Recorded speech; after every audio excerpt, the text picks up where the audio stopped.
আগের দিন আমরা বিভাজিত নিয়মের প্রথম ক্লাস করেছিলাম, তো আজ আমাদের সেকেন্ড ক্লাস। আগের দিন আমি 2 আর 3 দ্বারা বিভাজিত নিয়মগুলি বলেছিলাম, আর 4 থেকে শুরু করব। তো কোন একটা সংখ্যাকে 4 দ্বারা কখন ভাগ করা যাবে একটু লক্ষ্য করিস। কোন সংখ্যা 4 দ্বারা বিভাজ্য তখনই হবে যদি শেষের দুটি অঙ্ক 4 দ্বারা বিভাজ্য হয়। উদাহরণটা দিই, ভালো বুঝতে পারবি। আমি একটা উদাহরণ নিয়েছি 5 7 8 2 4।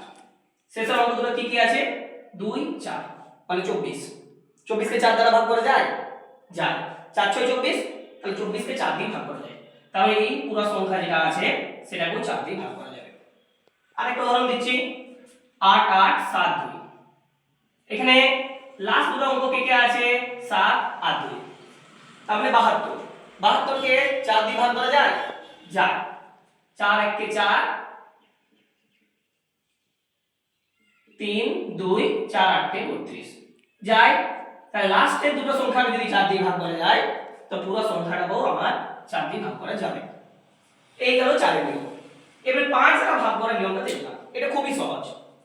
কোন একটা সংখ্যা 5 দ্বারা বিভাজ্য হবে তখনই যদি লাস্টে যে অঙ্কটা থাকবে, তার মানে এককের অঙ্কে হয় 0 থাকবে না হলে 5 থাকবে। যেমন 1 2 3 4 0, লাস্ট অঙ্কে কি আছে?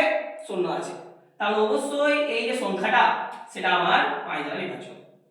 আবার একটা সংখ্যা লিখি, দেখ আমি 5 7 8 3 2 1 5, লাস্টের অঙ্ক মানে এককের অঙ্ক কি আছে? 5।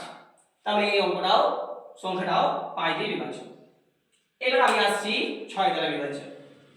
একটা সংখ্যা 6 দ্বারা বিভাজ্য তখনই হবে যদি 2 ও 3 দ্বারা সেই সংখ্যাটা ভাগ করা যায়।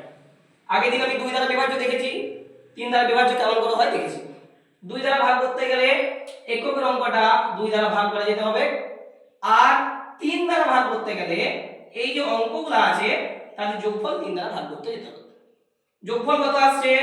5 6 7 8 4।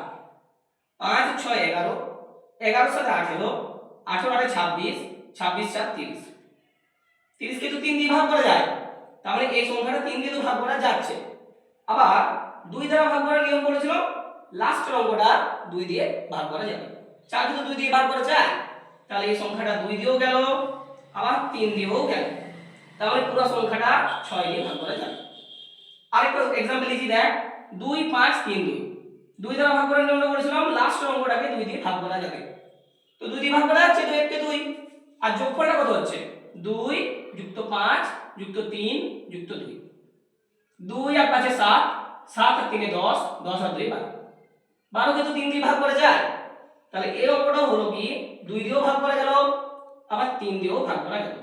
তাহলে পুরো যে অঙ্কটা আছে সেটাকে আমার 6 দিয়ে ভাগ করা যাবে। আজ এই